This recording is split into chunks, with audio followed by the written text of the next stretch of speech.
Alors, bonjour tout le monde, j'espère que vous vous portez toujours très bien. Donc, je me présente une fois de plus, je suis Exponentiel Fojo et comme d'habitude, je vous reviens avec du très bon contenu vidéo sur la chaîne. Donc, si vous êtes nouveau sur la chaîne et que vous espérez comme ça réussir par vous-même votre projet d'immigration au Canada, alors vous êtes à la bonne place.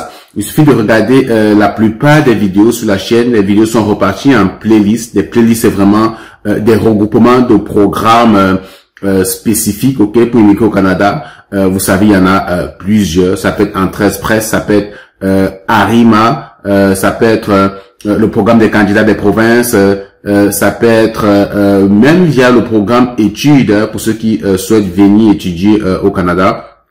Alors, essayez de regarder tout ça et puis vous allez certainement trouver votre compte sur la chaîne. Et puis, c'est très intéressant lorsque vous voulez regarder un programme d'immigration, vous voulez immigrer.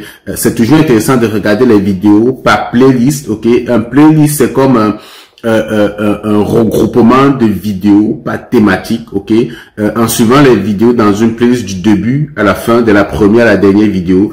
Ça vous permet d'avoir vraiment un état d'esprit clair et de comprendre en fait comment tout cela fonctionne et d'être en fin de compte en mesure et à l'aise en fait à piloter votre programme d'immigration par vous-même. Aujourd'hui, on va particulièrement parler toujours d'intégration parce que comme tu le sais depuis quelque temps, j'ai décidé de parler d'intégration, c'est-à-dire des choses dont tu n'es peut-être pas au courant parce que tu n'es pas encore présent au Canada ou même que tu es déjà présent au Canada mais dont tu n'as pas encore entendu écho, donc ça peut t'aider aussi toi qui es sur place, mais particulièrement aujourd'hui on va beaucoup la vidéo aujourd'hui va beaucoup plus parler à des personnes qui sont encore à l'extérieur du Canada, qui veulent peut-être venir au Canada mais qui sont pour l'instant en train de prendre des très mauvaises décisions. Donc écoute cette vidéo jusqu'à la fin pour t'éviter en fait de te mettre dans la merde, donc je préfère le dire comme ça. Ça peut être beau lorsqu'on veut venir, on prend des décisions parce que lorsqu'on est encore à l'extérieur, tout ce qui nous intéresse, tout ce qui nous parle en fait, c'est l'envie de venir au Canada. Vous devez comprendre que le Canada c'est très beau, il y a vraiment beaucoup d'opportunités, mais si vous faites pas attention, le Canada au début risque pour vous tourner en calvaire, Donc je vais pas garder une fois de plus le suspense longtemps. Donc on va aller rapidement dans le vif du sujet. Mais avant d'aller loin dans la vidéo, j'aimerais vous partager en fait mon écran pour que vous voyez avec moi cet article, du journal de Montréal. Donc rapidement ici. Vous voyez ici l'article, date de août 2000, l'article date de août 2022, mais ça reste très actuel, Journal de Montréal. Ici, on parle en fait plus tard. Vous voyez ici, on parle en fait du manque de place en garderie qui oblige de télétravail avec bébé dans les bras. Donc c'est pas évident, au Canada présentement, il y a un gros problème de garderie. Beaucoup de familles trouvent à trouver de la place dans un service de garde pour les enfants, les tout petits. Vous savez, au Canada, de 0 à 4 ans, normalement, les enfants sont dans les garderies. La maternelle commence en principe à 5 ans.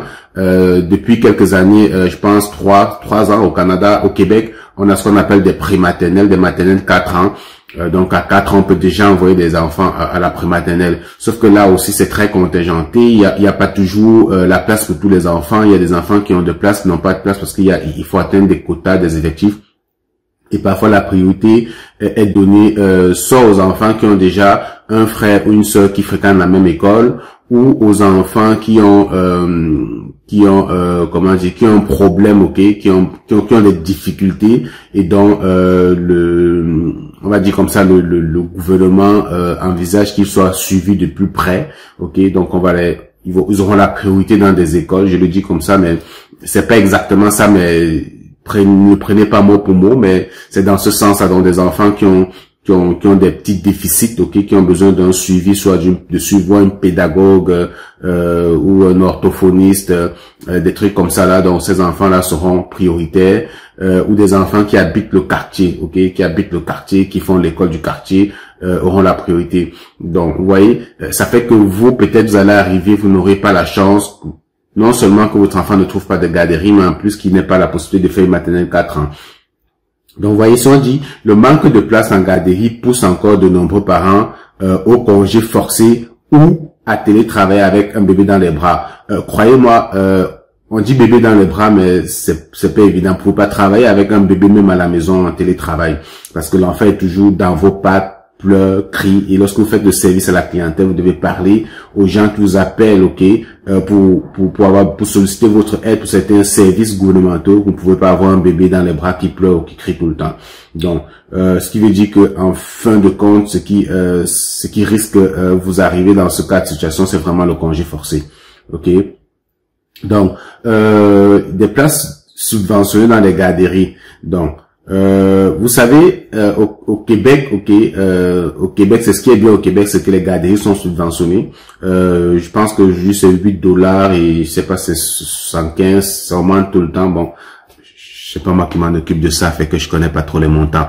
Donc, mais le Québec a des garderies subventionnées. Vous allez payer $8 et quelque chose.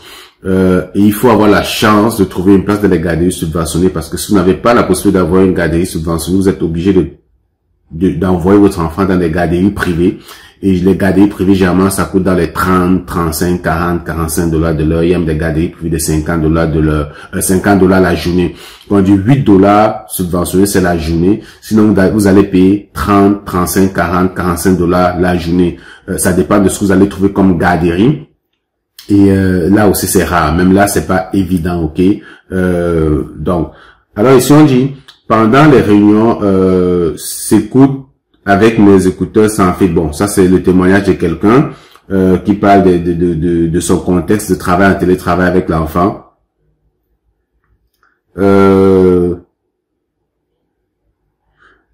L'été dernier, ici vous voyez, on dit l'été dernier, le journal dévoilait l'ampleur du manque de place en garderie, illustrant des dommages collatéraux. Depuis, le gouvernement Legault a multiplié des annonces créant des places, création des places, assouplissement, bonification des conditions salariales des éducatrices. Donc, pour ceux qui suivent le programme, par exemple, ARIMA, le programme d'immigration du Québec, ARIMA, vous devez vous rendre compte que il y a beaucoup d'invitations des enseignants, petite enfance, primaire, secondaire. C'est justement parce qu'il y a un gros besoin sur place, et ça s'illustre justement par l'article donc que je suis en train de vous présenter ici. On dit au 31 mai, ça c'est 2022. Au 31 mai 2022, par exemple, il y avait 33 829 enfants qui étaient en attente d'une place immédiate au Québec. Juste dans la province du Québec, il y avait 33 829 enfants qui attendaient d'avoir une place en garderie. Donc, cette donnée qui met en lumière la partie la plus criante du problème n'existait pas l'an passé, ce qui rend difficile la comparaison avec les années précédentes. Parmi des milliers de parents qui patientent, beaucoup, généralement la mère, reportent leur retour de congé de maternité et vivent avec un salaire. D'autres ont fait le choix de reprendre le travail malgré tout. Donc, ici, il y a cette dame qui dit « Je suis toujours là, mais pas là en même temps », raconte Angela Moore, une Cherbouquoise de 30 ans qui fait du télétravail pour organiser pour un organisme à but non lucratif. Donc, je vais vous mettre le lien de l'article en description de la vidéo pour que vous preniez le temps de le lire à tête reposée. Ok. Ici, on dit pas facile pour les familles. Enfants en attente d'une place immédiatement. 33 829 le 31 mai 2022. Ok. Donc, c'est difficile. C'est encore la jungle pour les parents, comme on peut le voir. Et voilà. Je pense que vous avez compris en fait le problème que j'essaie de vous présenter. Mais pourquoi je vous parle de cette situation aujourd'hui? Comme j'ai dit, je vais mettre le lien en description de la vidéo. Et comme vous l'avez constaté, cette vidéo s'adresse beaucoup plus, surtout aux parents qui ont des enfants qui essayent d'immigrer présentement au Canada ou au Québec et qui vont venir certainement avec la famille. Il faudrait que vous sachiez déjà quelles sont les difficultés auxquelles vous auriez à faire face.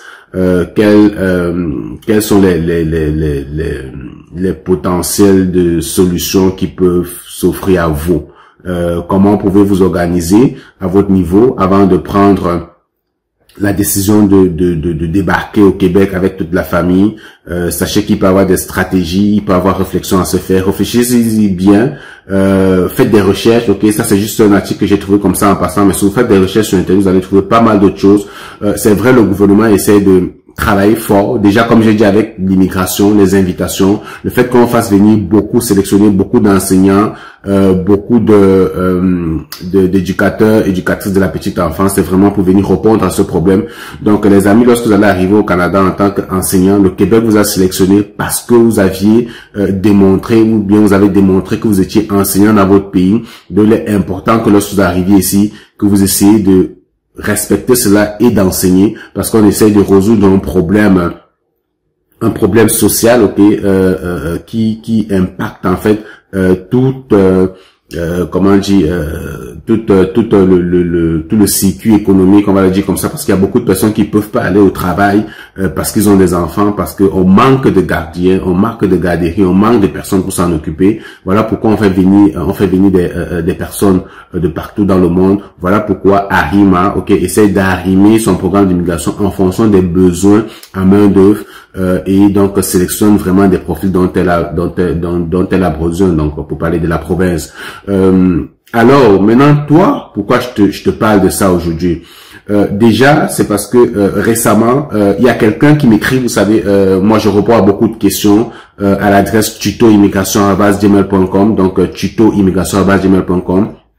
Il y a pas mal de personnes qui m'écrivent et j'en profite d'ailleurs pour vous dire, moi je fais des vidéos pour vous aider, pour vous accompagner, mais je peux pas avoir le temps honnêtement, de répondre à tout le monde et d'accompagner tout le monde, parce qu'il y a beaucoup de personnes qui m'écrivent, qui me demandent est-ce que tu peux m'accompagner, est-ce que tu peux me coacher, est-ce que ça, ce que je fais déjà dans les prises de vidéos, mais si vous voulez que en plus de cela, que je prenne individuellement les dossiers de chacun de vous pour vous faire vos déclarations d'intérêt, faire vos programmes d'immigration, vous comprenez que ça devient très demandant pour moi, ça devient un emploi pour moi, et si je prends la décision de commencer à m'impliquer, pencher personnellement sur chaque dossier, il va falloir que finalement que je sois payé pour ça, parce que ça voudrait dire que j'arrête de faire mon travail, ce qui me permet de vivre et de m'occuper de ma famille, pour me dédier à faire des dossiers d'immigration de chaque personne. Donc ça c'était juste une parenthèse pour vous dire. Les vidéos, elles sont faites gratuitement, mais si vous voulez que je me penche à 100% sur vos dossiers, vous comprenez que je pourrais simplement pas le faire. Alors ce que je voulais dire, donc, c'est que il y a il y a des personnes qui m'écrivent, et puis l'autre jour j'ai lu comment dire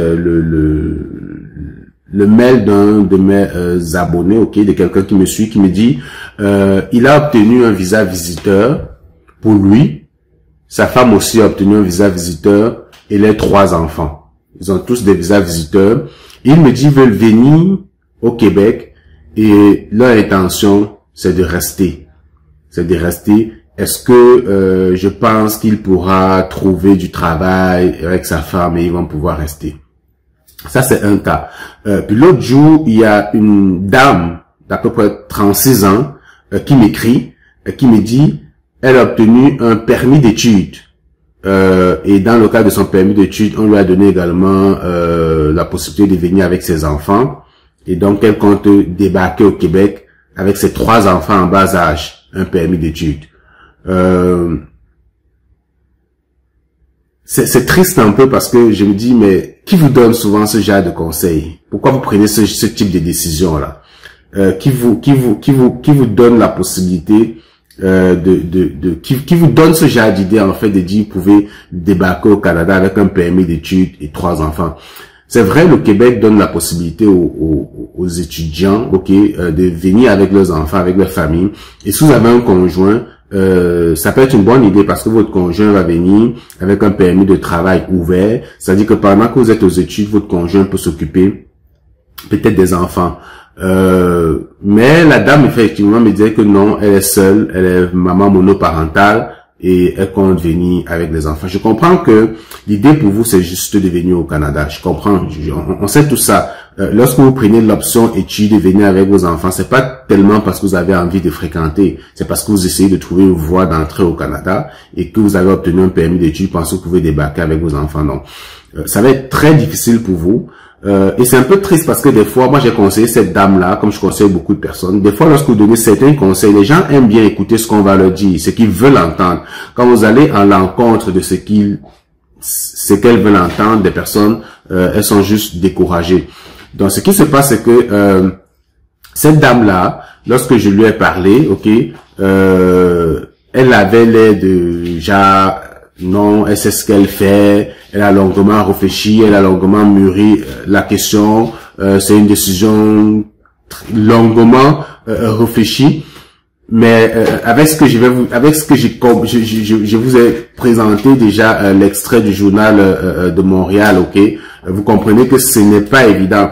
Ce n'est pas évident de débarquer au Québec avec 3 enfants, avec un permis d'études et dire que vous allez en même temps étudier, en même temps vous occuper de vos 3 enfants, ok, qui vont peut-être aller en garderie ou bien même à l'école, ok, ou bien pour cette autre personne-là qui veut venir avec un visa visiteur, il a un visa visiteur, sa femme a un visa visiteur, ils ont 3 enfants et ils veulent venir dans l'intention de rester au Québec. Ce que je vous dis toujours, c'est que le problème, c'est que généralement, les personnes qui veulent immigrer au Canada sont très pressées.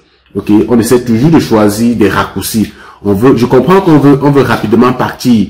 La situation dans notre pays, peut-être, elle n'est pas plaisante. On veut rapidement quitter. Mais essayez de prendre des bonnes décisions.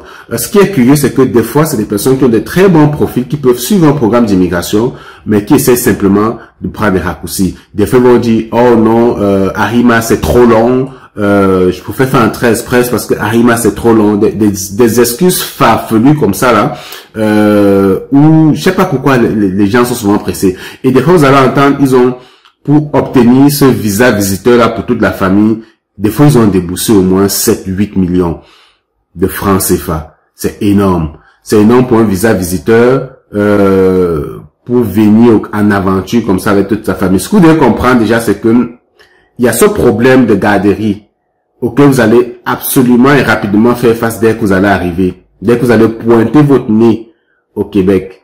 Imaginez cette dame qui arrive, qui doit étudier. Ce qui va lui permettre de rester au Québec et d'avoir un statut permanent au Québec en fin de compte, c'est qu'elle ait validé entièrement ses études, qu'elle ait passé toutes ses unités d'enseignement, qu'elle ait obtenu son diplôme, parce que ce n'est qu'après avoir obtenu le diplôme qu'elle pourra aller demander le permis de travail post-diplôme. Le permis de travail post-diplôme, c'est ce qui va lui donner la possibilité de chercher le travail au Canada, d'avoir une expérience de travail d'au moins 2 années et d'appliquer la résidence permanente plus tard. C'est un long processus. Ok? Pendant ce temps, comment elle fait des enfants? Ils doivent manger, ils doivent aller à la garderie peut-être pour certains. Supposons qu'ils vont même tous à l'école. Un enfant, des fois il y a des rencontres d'école, il faut aller faire des suivis, les enfants sont malades, il faut prendre des congés, il faut rester avec eux à la maison, on peut pas aller à l'école parce que voilà, telle situation, telle situation, telle situation. Toi-même, il faut que tu suives des enfants, les enfants doivent épargner, les enfants doivent faire des activités, et en tant que visiteur, tu n'as aucun soutien du gouvernement, ok? Aucun soutien, parce que faut comprendre que les résidents permanents au Canada ont ce qu'on appelle avec les enfants, il y a ce qu'on appelle des allocations familiales, qui quand même représente un gros pactole pour des familles, qui permet de soutenir ces familles-là justement avec des enfants. Ok, un parent par exemple qui a 3 enfants en bas âge peut recevoir facilement 1 500 à 2 000 $, ok, d'allocation familiale. On va dire oui, disons dans les 1 000 $, mensuels d'allocation familiale. C'est pas rien, ok. Ça permet de soutenir la famille. Mais vous venez, ok, dans ce pays-là, avec ce soutien qui est donné par le gouvernement aux familles, pour aider les familles, mais vous avez un statut de visiteur ou d'étudiant, vous n'avez pas droit à ça, et il faudrait bien que vous occupez de vos enfants, ok, que vos enfants soient épanouis, fassent quand même quelques activités. Puis il y a ça, le problème de garderie qui va toucher ce visiteur et cet étudiant là, mais qui ne savent pas exactement dans quel ils s'embarquent. Pour l'instant, ils sont juste contents, ok, du fait qu'ils vont au Canada, mais en fait ils savent pas que les 2 premières semaines qui vont passer au Canada sera un calvaire pour eux. Que ces 2 semaines, ils vont regretter, ok, d'avoir pris une telle décision, parce que ça va être dur. Croyez-moi, ça va être vraiment difficile pour vous. Donc, si toi, actuellement, tu m'écoutes et que tu es en voie de prendre ce type de décision, réfléchis-y bien. Réfléchis-y bien parce que ça va être dur, mon chum, comme on le dit en Québec, en québécois. Ça va être dur pour tes nerfs, ok? À côté de ça, il y a le problème de logement. Je pourrais vous sortir un autre article qui parle des problèmes de logement au Québec. Beaucoup de nouveaux arrivants ont du mal à se loger. Beaucoup. Moi, je compte pas le nombre de personnes qui passent chez moi à la maison que je reçois, comme ça en transit, ou des personnes qui me contactent, me disent, est-ce que tu peux m'aider à trouver une chambre? Est-ce que tu peux m'aider à trouver un appartement? Est-ce que c'est pas évident? C'est pas évident lorsque vous êtes encore à l'extérieur de trouver un logement au Québec. Ok? Parce que la plupart des bailleurs ont besoin de savoir ce qu'on appelle votre code de crédit, votre historique de crédit. C'est vraiment, c'est dans le système nord-américain, c'est comme ça que les entreprises ou bien les bailleurs vont savoir si vous êtes quelqu'un de crédible, quelqu'un à qui on peut faire confiance. Mais vu que vous n'avez jamais été au Québec, vous n'avez pas d'historique de crédit, vous n'avez pas travaillé votre score de crédit, donc c'est difficile de vous louer un appartement. Ok, ici on n'a pas la culture de, comme en Afrique, les bailleurs souvent vont dire, ok, donne-moi 6 mois d'avance, 7 mois d'avance, ok. Non, ici on ne donne pas les avances, tu payes mois par mois, ok. Ça fait que vous qui êtes à l'extérieur, souvent ce qui se passe, c'est qu'il y a quelqu'un qui va vous accueillir. Vous pouvez avoir un ami, une famille qui va vous accueillir au Québec, le temps de trouver quelque chose, le temps que vous trouvez rapidement un emploi, que vous trouvez rapidement un travail et que vous trouvez votre logement. Sauf que généralement, cette famille-là, des fois, c'est pas des gens, on n'a pas des grands espaces. Parfois, c'est des gens, on va, avec la solidarité africaine, parfois, quelqu'un a une maison avec 2 chambres, salon. Lui, déjà, il a 2 enfants. Vous débarquez avec votre femme et peut-être 3, 4 enfants. Vous êtes obligé de vous serrer. Parce que c'est le soutien qu'on donne. Mais c'est pas toujours évident. Et ben, dans ce temps-là, cette personne-là, souvent, va vous prendre en charge. Vous allez manger dans ses poches, des déplacements, son carburant, le temps il va prendre pour vous faire sortir à gauche, à droite et tout ça là. Et le gros problème dans tout ça, ce n'est même pas à ce niveau. Le gros problème, c'est que des fois, un moment, avec le temps, vous allez rester, plus ça va devenir difficile, ok, pour cette personne-là. Même si les gens ne le demandent pas, ne le montrent pas ouvertement, comprenez que c'est difficile. Des gens ont déjà leur habitude, leur intimité, petite famille et tout ça là, puis vous allez débarquer là, peut-être pour 2 semaines, mais finalement, au bout d'un mois, 2 mois, vous n'êtes pas parti parce que vous ne trouvez pas de logement, vous ne trouvez pas de maison. C'est difficile parce que bon, parfois vous avez déjà commencé à prendre des démarches pour inscrire vos enfants dans l'école d'à côté, vous ne trouvez pas le travail dans cette ville, il faut déménager, aller dans l'autre ville qui est à 2 heures ou 3 heures avec des enfants, c'est bouger, c'est pas évident. Vous commencez à être dans une contrainte de, ok, il faut que je reste peut-être à Montréal, je peux pas aller à Québec, je peux pas aller ici, parce que il faut déplacer tous les enfants, déplacer tous les valises, tout ça, c'est compliqué. C'est compliqué parce que vous vous retrouvez dans une situation comme ça avec toute la famille, ok, sans vraiment, vous pouvez pas rester à l'hôtel, vous pouvez pas rester à l'hôtel 1 mois, 2 mois, 3 mois, non. Ça prend toujours quelqu'un qui vous accueille parce que c'est difficile, comme j'ai dit tout à l'heure, de trouver un logement lorsqu'on est encore à l'extérieur du Québec. Alors, pour ceux qui sont visiteurs, vous venez comme visiteur avec vos enfants, vous dites vous voulez rester, il faut trouver du travail. J'entends, je vais d'ailleurs faire une vidéo prochainement. Oui, le gouvernement du Québec donne la possibilité aux visiteurs de trouver au travail.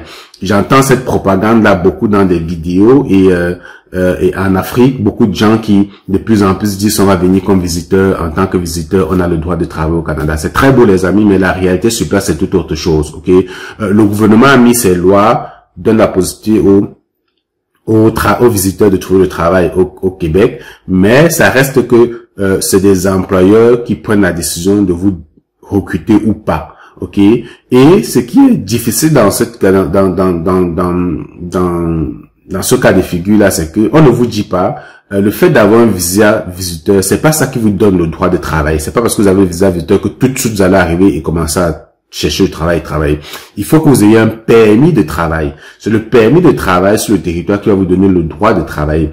Et pour obtenir le permis de travail, c'est toute une démarche en tant que visiteur. Premièrement, il faut que vous trouviez un employeur qui accepte de rentrer dans cette démarche-là pour aller monter tout le dossier, ok, qui va vous permettre finalement d'obtenir le permis de travail. Pour avoir personnellement, ok, accueilli des visiteurs sur place qui étaient dans cette démarche-là de rester des permis de travail, croyez-moi les amis, il faut être fort mentalement. Si vous n'avez pas quelqu'un qui peut vraiment vous prendre en charge comme il faut, ça va être difficile pour vous. C'est pas évident.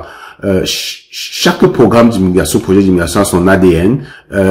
L'idée dans cette vidéo, ce n'est pas de décourager des visiteurs de venir et d'essayer de trouver le travail sur place. Mais ce que je veux que vous compreniez, c'est que mettez en option que ça peut être, il peut avoir la possibilité de retourner dans votre pays.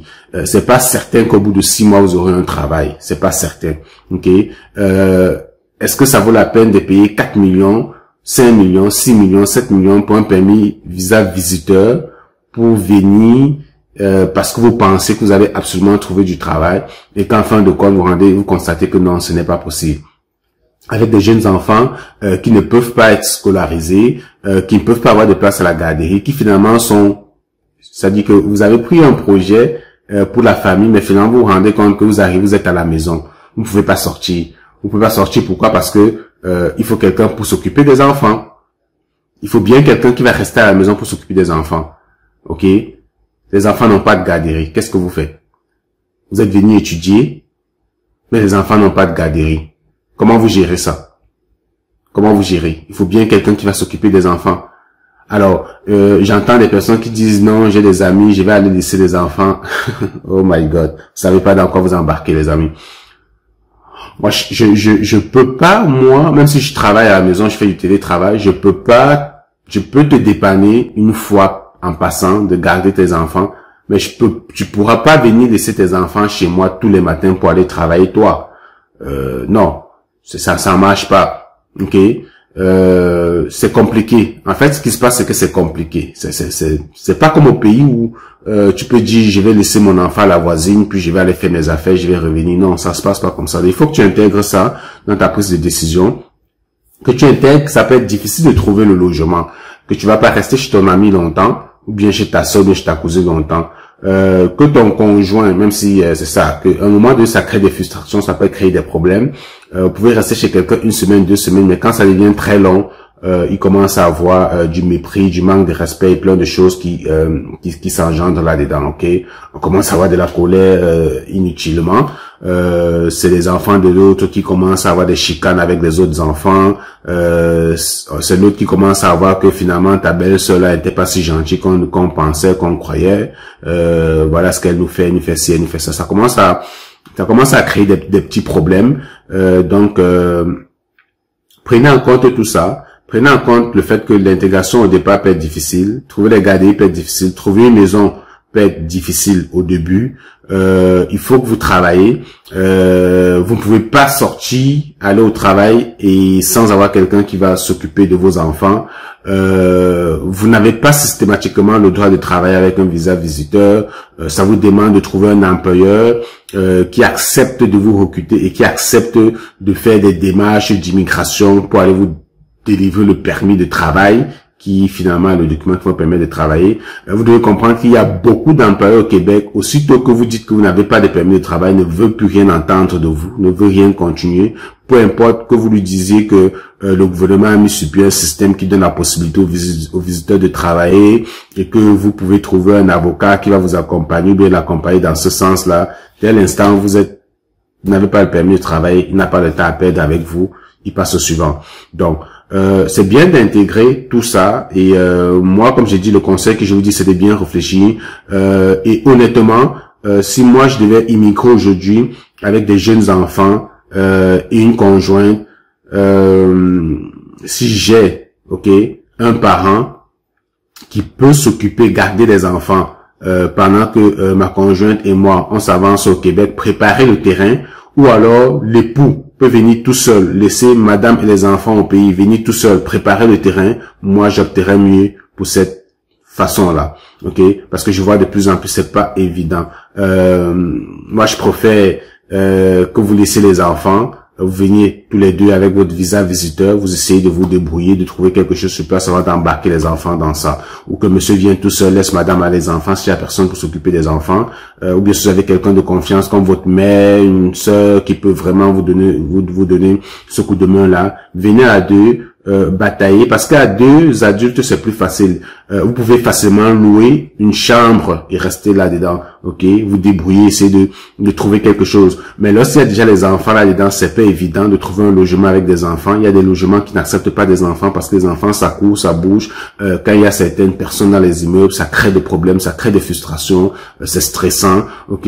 Vous allez arriver au Québec, trouver un logement avec vos enfants, c'est tout le temps vos voisins qui vont frapper à votre porte, vos enfants ils courent à gauche, à droite, on ne veut plus ça, on veut se reposer, vous allez entrer dans un état de stress et tout ça. Donc faites attention dans quoi vous embarquez. Est-ce que vous avez suffisamment d'argent aussi? Si vous n'avez pas au bout de 6 mois trouvé du travail, est-ce que vos économies que vous avez ramenées de votre pays vous permettent de vivre pendant 4, 5, 6 mois au travail sans revenu sur place? Pensez-y bien. Pensez-y bien les amis. C'est plus facile de se déplacer lorsqu'on est seul. Si je viens seul, je laisse madame avec des enfants, je peux facilement, si j'atterris à Montréal et que je vois une opportunité à Trois-Rivières ou à Québec ou à Sherbrooke ou à Saskatchewan ou à Sept-Îles ou bien, quand je dis Saskatchewan ou à Sept-Îles, je peux facilement me rendre, me déplacer, aller là-bas, trouver une chambre rapidement, commencer à travailler là-bas. Au bout de 3-4 mois, quand je suis déjà à l'aise, je commence à avoir un bon équilibre sur place, je peux chercher une maison et je peux faire venir ma famille tranquillement, ok? Donc surtout pour les étudiants là, oui, si vous avez un conjoint qui va venir avec vous, qui aura un permis de travail ouvert pendant que vous êtes des études, oui, ça marche, mais débarquer seul au Québec avec un visa étudiant et 3 enfants ou 2 enfants ou même un enfant, c'est pas envisageable, c'est pas une bonne décision, ok? Vous voulez immigrer au Canada, vous avez le profil, prenez votre temps, prenez le temps, faites un programme d'immigration en bonne et due forme. Je vois beaucoup de personnes qui ont de très bons profils, mais qui disent je veux pas faire un test de langue. Juste pour ce test de langue là, non, je veux pas. Trouve-moi une autre solution. Est-ce qu'il y a une autre piste? Est-ce qu'il y a une autre façon de venir sans faire test de langue? Généralement, c'est parce que vous essayez d'éviter des petits trucs comme ça là, que vous allez vous mettre dans la merde, ok? Moi, j'arrive jamais à comprendre comment quelqu'un qui a une licence, un master, a peur de passer un test de français et qui s'exprime pas le français. Je comprends pas cette raisonnement-là que beaucoup de personnes de plus en plus ont, mais je comprends en fait que les gens sont très pressés, cherchent des raccourcis, ok? On est capable d'éviter un test de français qui coûte 160 000 francs pour aller payer 4 millions pour un réseau pour venir comme visiteur au Canada, ok? Et qu'est-ce qui se passe lorsqu'on arrive au Canada? Lorsqu'on arrive au Canada, on se rend compte que ça ne va pas, on a des difficultés, on n'arrive pas à trouver de travail, on fait du surplace, et là, qu'est-ce qu'on fait? On essaye maintenant de dire, ok, le programme pour rester au Canada de façon permanente, c'est quoi? Et on vous dit, ok, la seule chose que vous pouvez faire, c'est de faire un programme d'immigration de résidents permanents. Et là, vous vous rendez compte que bon, ok, on retourne à la case de départ, il faut absolument que j'aille faire un test de langue. Donc, cette vidéo, j'espère que vous allez aimer, ok, le contenu. Si vous avez aimé la vidéo, surtout n'hésitez pas à partager. Partagez-la massivement pour qu'elle touche un ensemble de personnes, parce que je pense que c'est une erreur que je vois de plus en plus de personnes faire, de nouveaux arrivants faire. C'est de très mauvaises décisions. Au moins, ce que vous sachiez dans quoi vous embarquez, que vous comprenez en fait quelles sont les difficultés que vous pouvez avoir une fois que vous allez arriver sur place. Faites d'autres lectures au niveau des logements, au niveau des garderies. Et puis surtout, abonnez-vous, ok? Abonnez-vous sur la chaîne parce que ma chaîne YouTube compte aujourd'hui à peu près 14 000 abonnés, une chaîne de presque 3 à 4 ans. Je me suis donné pour challenge d'avoisiner les 60 000 abonnés d'ici la fin de cette année, parce que c'est pas normal qu'une chaîne avec un site très beau contenu vidéo n'ait pas au moins les 100 000, 200 000 abonnés. Donc c'est un challenge et je compte sur vous pour me pousser, ok, me faire avancer dans ce sens-là. Partagez, likez si vous aimez le contenu, abonnez-vous et faites circuler l'information. On se retrouve dans une prochaine vidéo. Salut.